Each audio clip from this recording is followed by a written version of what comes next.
Hello, everyone. Thanks for joining us for Access City Council. I'm your host, David Riggleman, Communications Director for the City of Las Vegas. Coming up on this show, Councilman Stavros Anthony is honored as the Elected Official of the Year. And the Mayor's Cup soccer tournament draws thousands of people into our city from all around the world. Here to talk about these stories and much more is the councilman who represents Ward 4. You know who it is. Of course, it's Stavros Anthony. Welcome back to the program. How are you? I'm doing great. Glad to be here. Good to see you. Once the temperature drops, we do a lot of more things outside. So we do. Got a lot of things coming up to talk about. Absolutely. Fall is a busy time around here, no question, because we can actually get out and do stuff. It's just say, you know Ward 4 very well. If you're not exactly sure where Ward 4 is located, well, have no fear. We're going to show you. It's appropriately enough the area with the big 4 on it there. It's basically north of the Summerlin Parkway and west of US 95, roughly. If you live in that area, work in that area, then you're in the city limits of the city of Las Vegas, and you are represented by Stavros Anthony, who, I have to tell you, is now our elected official of the year. He posted this on Facebook. Honored and humbled to be selected as the 2019 Public Official of the Year. This is by the Nevada League of Cities and Municipalities. Councilman, this is a big deal. I'm going to toot your horn for you because you won't do it, so I'm going to toot it for you. But this is quite an honor. I appreciate it, David. Thank you for bringing it up. And it was a surprise. I heard I'd been nominated, but I did not know I was selected. It was the trophy that you saw. It was actually Jerry Schroeder, who was last year's Public Official of the Year, introduced me and gave me the trophy. And the trophy dates back to 1979 and has everybody's name on it that's been honored. And we have Mayor Oscar Goodman on it, Councilman Larry Brown from the City of Las Vegas, and we were at a luncheon for the Nevada League of Cities and Municipalities, and the president of the Nevada League, and Jerry Schroeder, told everybody I was the public official, and it's just like I told everybody at the luncheon when I was looking out at all the city council people and elected officials and administrators for our cities, just like you. All we're trying to do is make sure we have great cities for our people to live in and work, and great neighborhoods, and I'm honored I was selected as Public Official of the Year, but I think I represent all the cities in Nevada that really try to make our cities great places to live. And it's a very heavy trophy. It's in my office, and I get to keep it for 1 year, and then next year I'll pass it on to whoever the 2020 nominee is. So thank you for bringing it up. Yeah, well, congratulations. It's a big deal. As you say, that trophy dates back 40 years. And to be selected out of all the elected officials in Nevada, to get to be singled out as the elected official of the year, it's quite an honor. So congratulations, well deserved. Thank you. You work very hard. You're always in communication with your constituents, always wanting to hear from them. So I'm glad that all of that hard work and attention to detail has followed you. So yep, it was fun to have lunch and then get selected as Public Official of the Year. So I wasn't expecting it, but it was. I appreciate the Nevada League of Cities and Municipalities picking me, and I'll continue doing a great job for the people in the city of Las Vegas and in the state of Nevada. Yeah, well, congratulations once again. Thank you. And look forward to who you give it to next year. We'll see who that's going to be.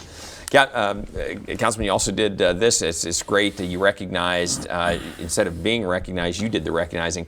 Captain Sasha Larkin out at the Northwest Area Command. The Northwest Area Command is going to split off and become the Summerlin Area Command.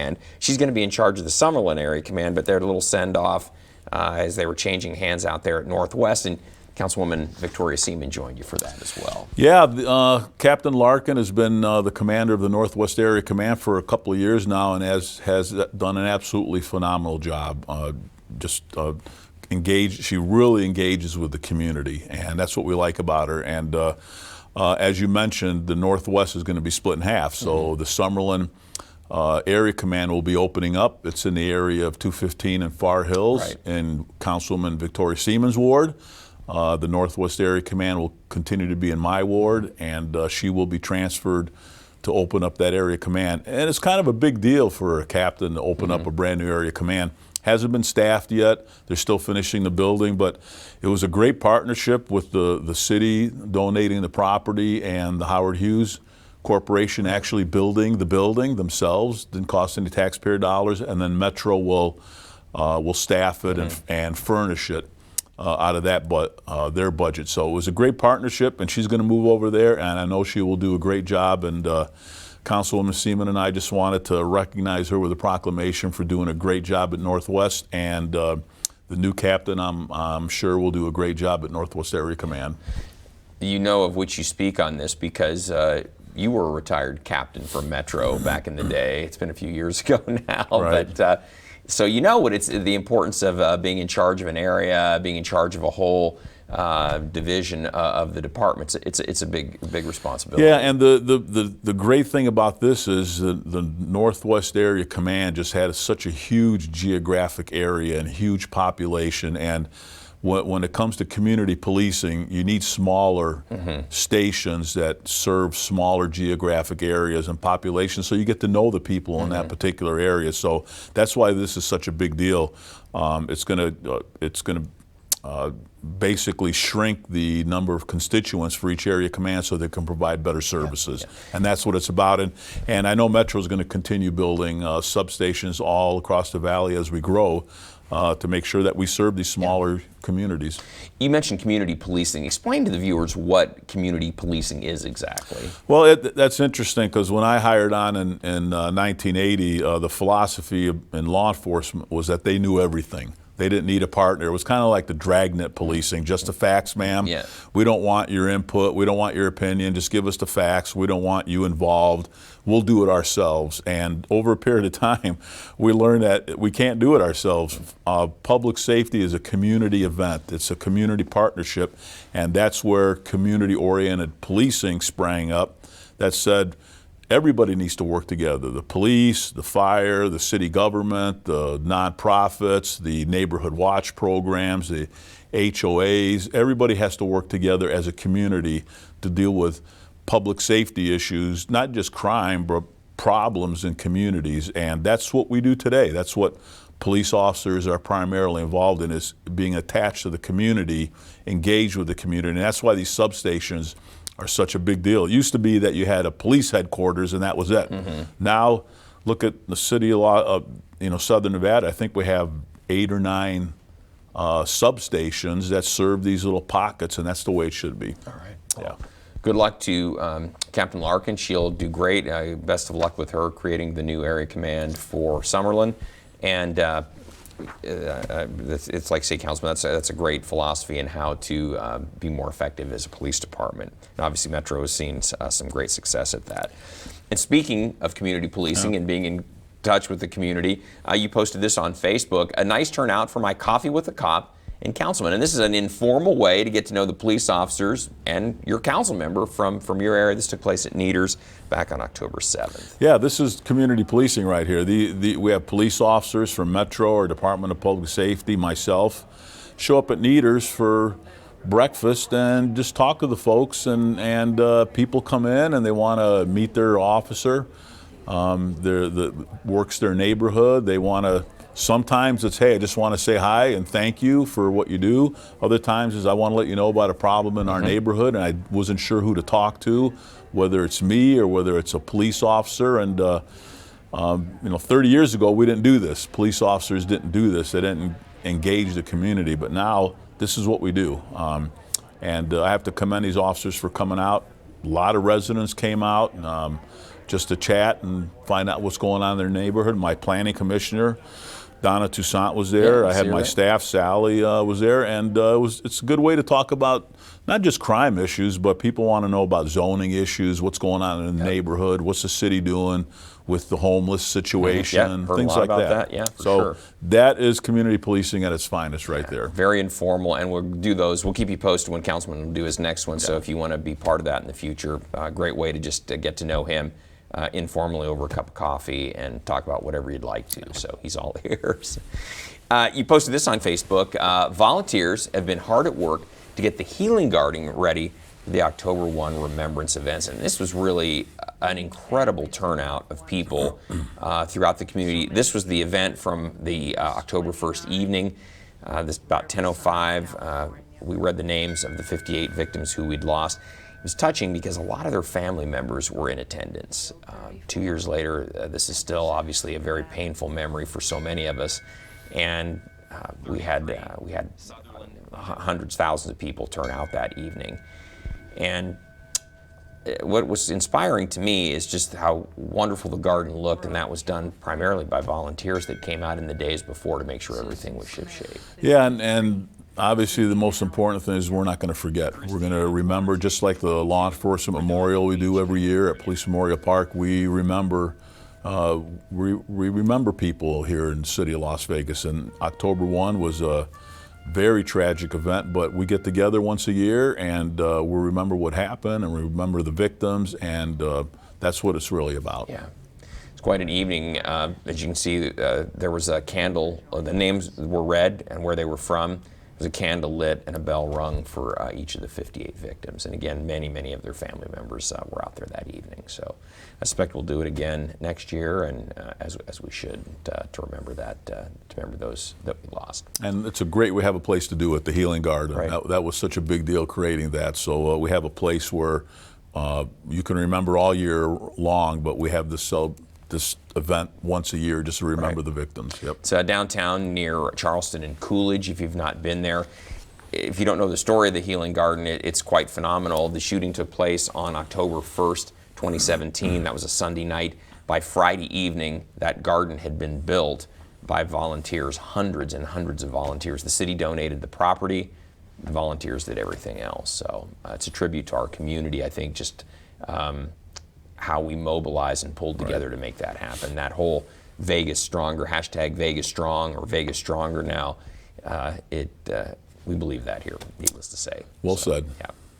Councilman, you posted this on Facebook. Great day celebrating the 9th annual Constitution Day in Sun City, Summerlin, Ward 4. So I got to ask you, what is Constitution Day exactly? Well, it's an annual event where we celebrate the creation of the Constitution. 1787 is when we actually selected our United States Constitution, which is the most important document when it comes to governance. And this is a celebration put on by Brenda Flank and the Alliance for Education and Liberty, and it was held in Sun City, Summerlin, which is in my ward, but it was open to everybody. And it's a time where we can get together for a couple hours and talk about the Constitution, the importance of the Constitution, how it affects how we govern each other, and to celebrate this wonderful document that they wrote over 200 years ago that created the greatest country on the face of the earth. So sometimes we forget about the United States Constitution, and this is a way to celebrate it and recognize it and remind us that this is what it's about. So we had some great speakers that came out. Rick Harrison from Pawn Stars came out, and Dr. Dahlia Walks and Burgess Owens was there. And NFL great, yeah. Everybody was talking about our freedoms and liberties and our rights under the Constitution, and it was fun to sit around and celebrate that document. That's interesting. Well, kudos to the folks out at Sun City for putting that together. That's awesome. You know, we celebrate a lot of things, but generally not the Constitution, so that's good stuff. And then, Councilman, I love this too. We had our neighborhood college. You posted this on Facebook. You said, kicking off our neighborhood college at Las Vegas City Hall with some great volunteers. Tell everybody what the neighborhood college is, Councilman, so that they have a familiarity with it. Well, again, this is an initiative by the city of Las Vegas, and what we decided to do was create this neighborhood college where people call all the time, and how do we get this and how do we get that, and who's in charge responsible? Of that? Yeah, exactly. Right. So we decided to create this neighborhood college, which is basically a 101 and 102 and 103 course on local government. On local government. Yeah. And if we get more people to show up, to come out from the community, then they're our ambassadors to go out and talk to folks. And if somebody asks them, well, where do I go at the city to get this done? The neighborhood college taught them how to do that. So it was very well attended. These are people that volunteer their time to come out and learn more, all the nuts and bolts about the city of Las Vegas. So I wanted to be there to personally welcome them and thank them for coming out and going through this course and learning about the city of Las Vegas. And as we continue to ramp these neighborhood colleges up, I'd encourage you to come out and learn more about the city of Las Vegas. Yeah, it's a little confusing here jurisdictionally. There are a lot of different entities in charge of a lot of different things. and if you've come from another city, for example, where kind of the city's in charge of everything, education, police, fire, water, etc. Here in Las Vegas, it's a little different. We have the water district that is the purveyor of the water if you live in the city of Las Vegas or in the county. We have the Metropolitan Police Department, which is also patrols the city and county versus our own police department here at the city. But we have a fire department. We have the various other city departments. So it's a little confusing sometimes to figure out who's in charge of what. The Regional Transportation Commission is in charge of the buses versus the city. So, you need kind of a roadmap sometimes to figure out. We kind of take it for granted because we live it every day. But for people who aren't familiar or maybe just moved here, it's a little confusing. Well, in Southern Nevada, we have 5 cities and Clark County, and over a period of time, we've decided for a lot of issues, we want to take a regional approach. Transportation, health districts, education, because we have all these entities. But there are things that the city of Las Vegas is responsible for, and that's what this neighborhood college is set up to handle. So I'm glad we have it. Please call and find out when the next one is, and we'd be glad to plug you in. Yeah, it's opening, very eye-opening. If you're interested in local government, just in your community in general, it's a great primer on where it all fits together. Councilman loved this too. We had a Veterans Career Expo here at City Hall. Took place back on October 19th. This was basically an opportunity to connect our veterans with jobs, right? Yeah, that's one thing the city of Las Vegas has done very well. We've definitely taken a leadership approach when it comes to veterans issues, when it comes to homeless veterans, housing for veterans, a lot of veterans court. We've created veterans court. Yeah. This is another example of that. We partnered up with quite a few people to lead the charge in trying to help veterans get a good paying job, a good job, good paying job, a profession, and this was a way to connect veterans with organizations that can help them out, including the city of Las Vegas. We're hiring here on a regular basis. So it was a one-stop shop where people can come out and do mock interviews and learn how to do a resume and how to network and who to contact to get a good paying job. And this is what we do. We need to make sure our veterans, these are folks that have served in the military, defending our country, and we want to make sure that as they exit the military, they're put in a position where they can succeed in our community. Yeah. Well, they're good quality people too. Veterans coming out have skills, a lot of skills. They're quality people. They've learned all the various things taught in the military, including how to be a good employee. Right. And so we're just trying to connect them with the jobs that are available once they get back into the private sector, into civilian life. So yeah. So if you're interested in finding out when the next event comes up, or if you're a veteran and you'd like some help from the city of Las Vegas, contact our community services office, and we'd be glad to get you plugged in. Yeah, that's great opportunities. If you are a veteran out there, you know a veteran looking for some opportunities, contact us. We'll have the information for the end of the show on how to do it. So, and then Councilman, Book Festival. This is a signature event for downtown, for the city of Las Vegas in general. Another successful year that we had this past weekend. Yeah, and I was out there on Saturday morning, and I got to kick off the book fair with the introduction of a gentleman from Boston, Chris Oska, who wrote Hey Kiddo, which is a kid's book. But once we did that, there were booths everywhere. We're in the age of social media, we still have people that can want to read books and write books, and that's very important because social media is a great snapshot, but when you really want to get into a subject, you need to read a book. Exactly. And that's what was out there. We had national bestsellers, we had local authors that have written books, and there were a lot of people out there talking to the authors, getting signed copies of books, listening to panelists, talking about whether it's kid books or adult books, whatever. It was a nice event, and I'd encourage you to go out next year. And if you've written a book and you want to get it out there and let people see it, sign up for the Las Vegas Book Festival. That's the thing that's really great about the book festival is that authors are out there, and so if you've got a particular book that you like or you're interested in, it's a great opportunity to get to talk to the person who actually wrote it. There's panel discussions with the authors, as Councilman was talking about. So it's a great opportunity to kind of meet often the people who are behind the written word, and they kind of pick their brains a little bit about what inspired them to write their work. So, right, and it's at the Fifth Street School, which is historic in its own right. Yeah, exactly, and it's in downtown Las Vegas. So if you don't come to downtown Las Vegas often, this is a great time to do it and walk around and enjoy it was a fun Saturday morning. So true, so true. It's always middle of October that we do this. So, and then Councilman, you had some super events took place. You had some movies in the park. One at Durango Hills, that was on September 20th. You had another one out at Desert Shores on September 27th. And it's just a great opportunity to get out. You see all the folks enjoying it here. It's a free movie in the park. Just enjoy the summer evening.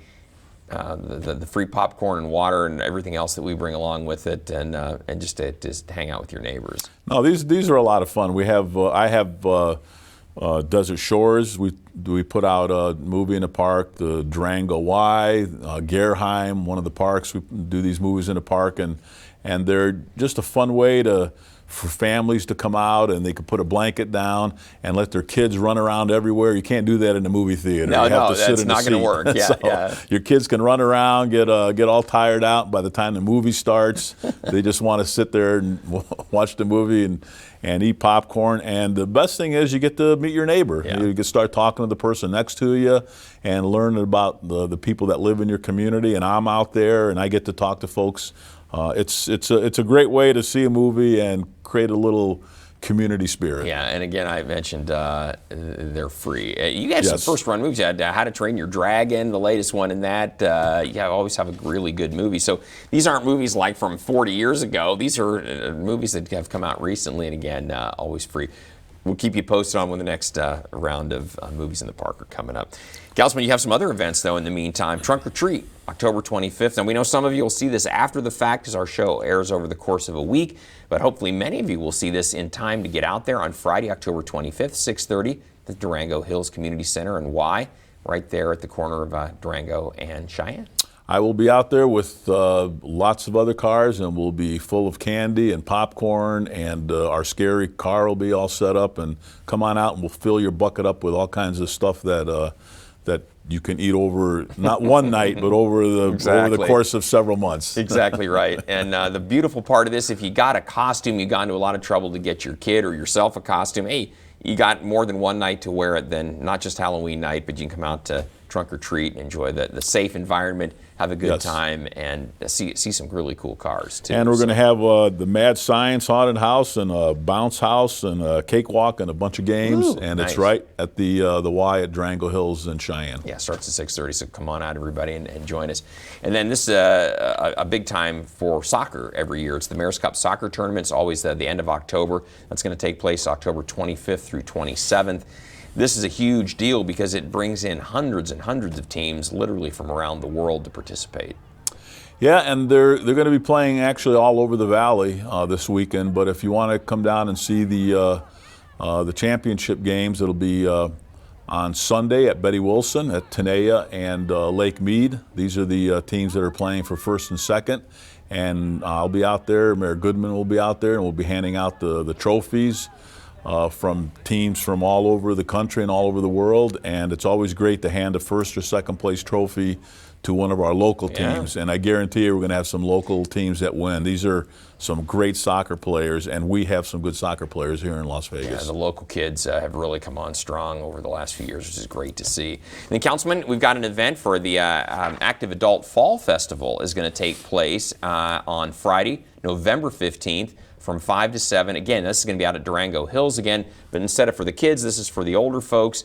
Tell everybody about this fair, Councilman. It's the Durango Hills Y is really committed to not only events for kids, but events for adults and especially for seniors. So there'll be a lot of booths out there with companies that provide services for seniors. The Y can tell you what exactly they provide. So just come out and walk around, and I guarantee you're going to learn quite a bit about some things that can help you out as an older adult. Yeah, perfect. Great asset. It's a one-stop shop for all that stuff. And then finally, we want to tell everybody out there, the holiday movie and cookie decorating. This is also going to be out at the Y.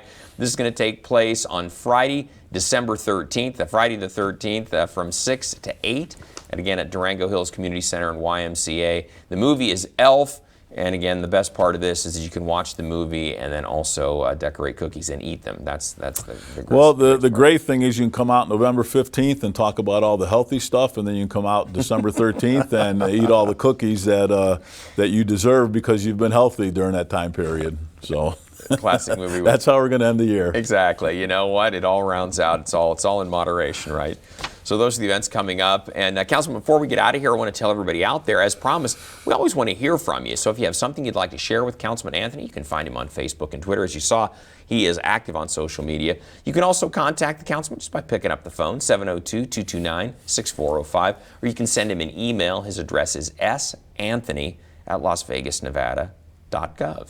And he and his staff will get back to you. You guys are great about that. Well, that's how we help people in our community. Yeah. We have to hear from you. So I appreciate the phone calls and the emails from everyone in my ward and all over the city of Las Vegas. And have a great Thanksgiving and Christmas. If I don't see you before that, I don't know when the next access is, but we have some great holidays coming up. Before then, yeah. Okay, that's awesome. All right. Well, great job all the way around.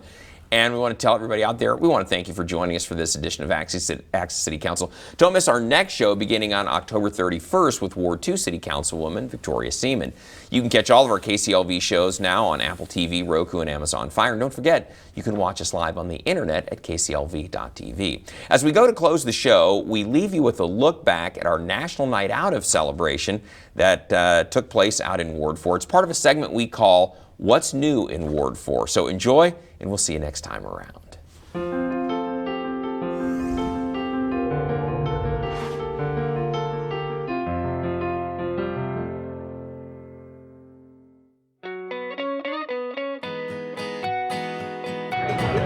We'll go wandering around and let you're here.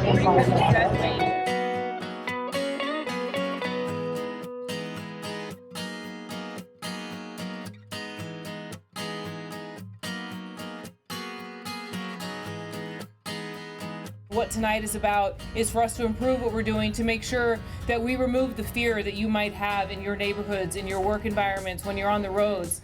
Because at the end of the day, this is our community. We're raising our children here. So you shouldn't be fearful to walk to your mailbox after dark. You shouldn't be fearful to drop your kids off at school during the day.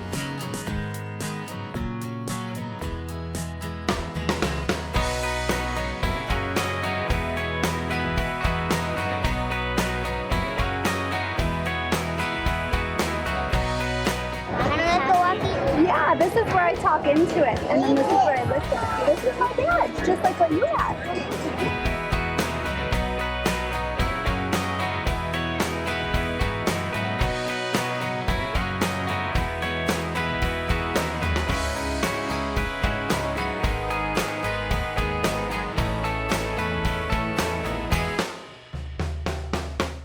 Everybody's working together, especially the residents, the people that live in neighborhoods that know what's going on, that come out here to get to know our public safety personnel and find out how we can solve problems together.